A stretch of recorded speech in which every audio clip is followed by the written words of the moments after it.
अस्सलाम वालेकुम जी। एबीसीडी के नए एपिसोड में खुशामदीद है सबको। और आज ही मैं रास्ते पे हैं, हम जा रहे हैं बैंक के लिए। और यहाँ पे एक अच्छी लोकेशन थी और मेरे साथ हैं वकास भाई।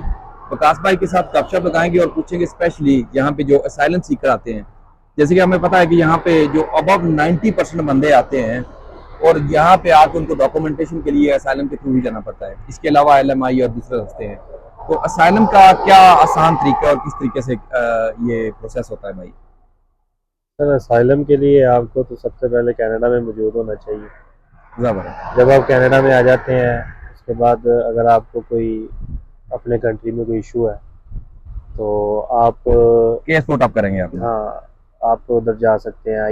एक इनका इदारा है IRB, okay. Immigration and refugee board. आप उनके थ्रू जाते हैं, कहते हैं जी मुझे मेरे कंट्री में इशू है, तो मैं यहाँ पे सियासी पनाह या वट जो भी आपके साथ इशू चल रहा है, तो वो आपको एक प्रोसेस बताते हैं, आपको उस प्रोसेस से गुजारते हैं सारा।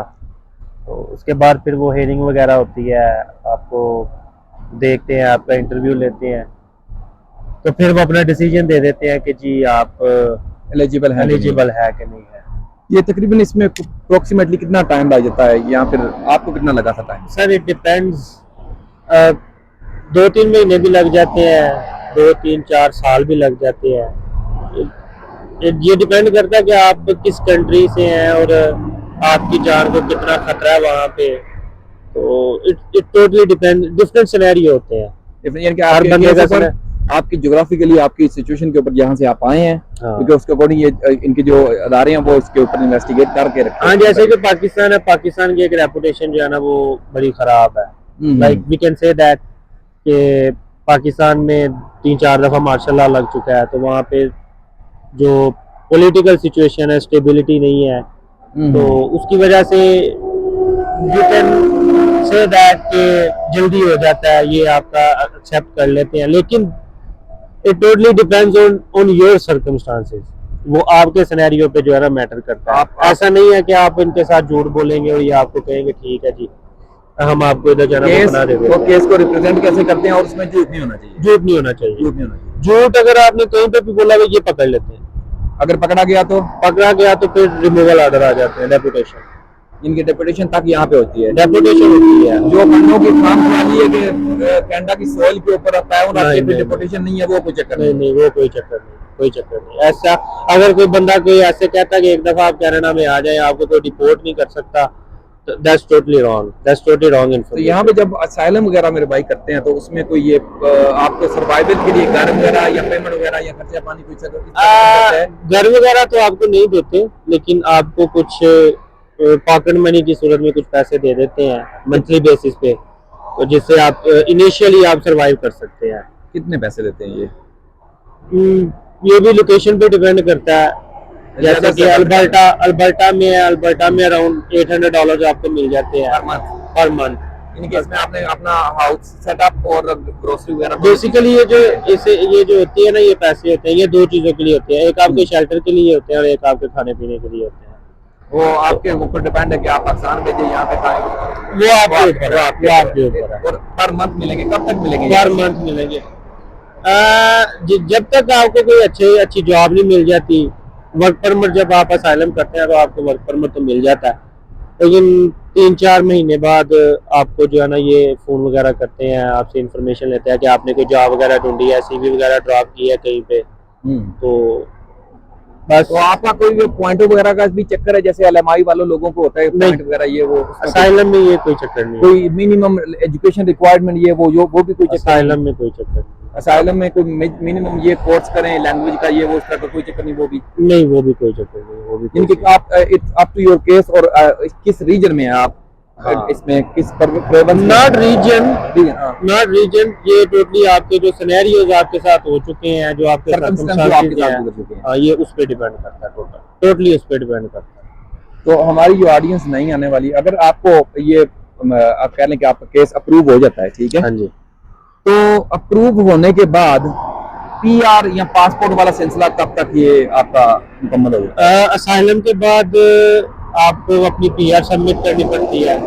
उसका जो प्रोसेसिंग टाइम है वो अराउंड 26 मंथ्स है।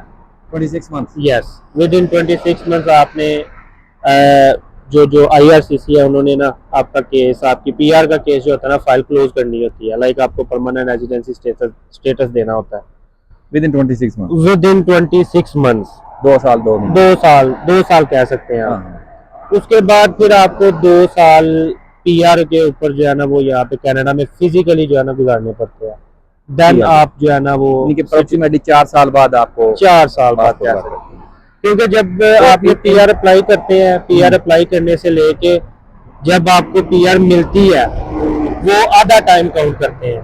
लाइक अगर आपको 24 मंथ्स बाद मिली है ना परमानेंट रेजिडेंसी स्टेटस मिला है आपको, तो वो 12 महीने जो है ना वो काउंट किए जाएंगे। मैक्सिमम 12 महीने काउंट होते हैं।